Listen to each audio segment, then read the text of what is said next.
Kami dari kelompok 2 akan mempresentasikan tentang tokoh-tokoh yang memiliki sifat loyalitas yang tinggi. 1. B.J. Habibie. Profesor Dr. Engineering Baharudin Habibie atau akrab dipanggil B.J. Habibie merupakan Presiden ketiga Republik Indonesia. Pria kelahiran Parepare 25 Juni 1936 tersebut mengantongi sekitar 46 hak paten yang diakui dunia penerbangan. Salah satunya yang paling terkenal adalah teori keretakan sayap. Presiden ketiga Republik Indonesia tersebut merupakan satu-satunya presiden berlatar belakang teknoral, dan walau hanya 17 bulan menjabat, beliau berhasil melatar belakangin kebebasan pers di Indonesia. Nilai loyalitas tidak bisa kita pisah dari sosok Presiden ketiga Republik Indonesia, Bapak Habibie. Memimpin bangsa mengawali masa-masa awal reformasi pada Mei 1998, bisa dibilang Habibie membangun kembali Indonesia di tengah kondisi terpuruk pasca runtuhnya Orde Baru. Beliau mengemban tugas yang berat untuk memulihkan ekonomi dengan segenap jiwa dan raga agar Indonesia bisa kembali berjalan dan bisa mendapatkan kepercayaan internasional. 2. Bung Hatta. Bapak Muhammad Hatta, pria yang akrab disapa Bung Hatta ini merupakan pejuang kemerdekaan Republik Indonesia dan merupakan wakil presiden pertama di Indonesia yang sering disanding-sandingkan dengan Bung Karno. Sebelum menjadi wakil presiden, Bung Hatta melanjutkan kuliahnya di Belanda. Saat itu dia menjadi ketua Perhimpunan Indonesia. Sewaktu Bung Hatta berada di Belanda, dia ditangkap atas tuduhan melawan pemerintah. Karena loyalitasnya yang tinggi terhadap bangsa dan negara, setelah bebas, Bung Hatta meneruskan kegiatan politiknya dan perjuangan kemerdekaannya bersama Bung Karno. Bung Hatta sangat berperan dalam kemerdekaan Republik Indonesia. Perannya merumuskan teks proklamasi, mendampingi Soekarno dalam 3. upacara Ganjar proklamasi, Pranowo. menjadi wakil presiden dan memperjuangkan Indonesia di konferensi meja bundar.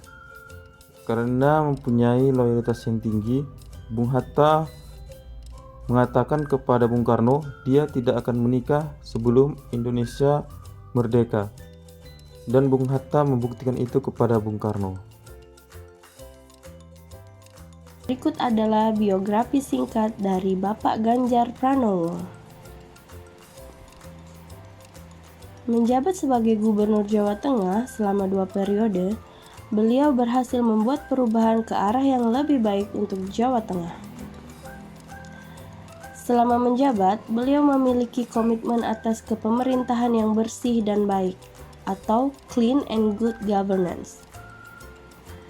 Pemerintah Provinsi Jawa Tengah selama 3 tahun berturut-turut mendapatkan penghargaan dari KPK sebagai daerah dengan sistem pengendalian gratifikasi terbaik. Penghargaan ini membuktikan betapa Pak Ganjar berhasil menegaskan komitmen sikapnya untuk berkata tidak pada korupsi. Pak Ganjar juga membawa pemerintahan Jawa Tengah menjadi provinsi terinovatif dalam Innovative Government Award 2020. Pembawaan Pak Ganjar yang santai dan apa adanya membuat sebagian warga semakin merasakan kehadiran Pak Ganjar di tengah masyarakat. Hal ini sejalan dengan slogan Pak Ganjar, yaitu "Tuanku ya rakyat dan jabatanku cuman mandat".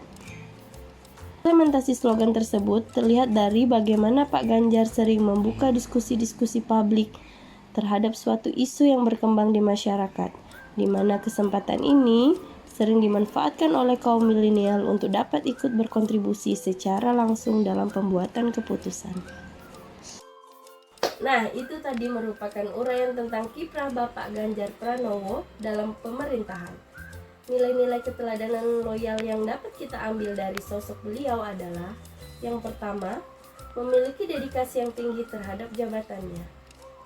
Yang kedua, berkontribusi aktif terhadap upaya pembangunan nasional.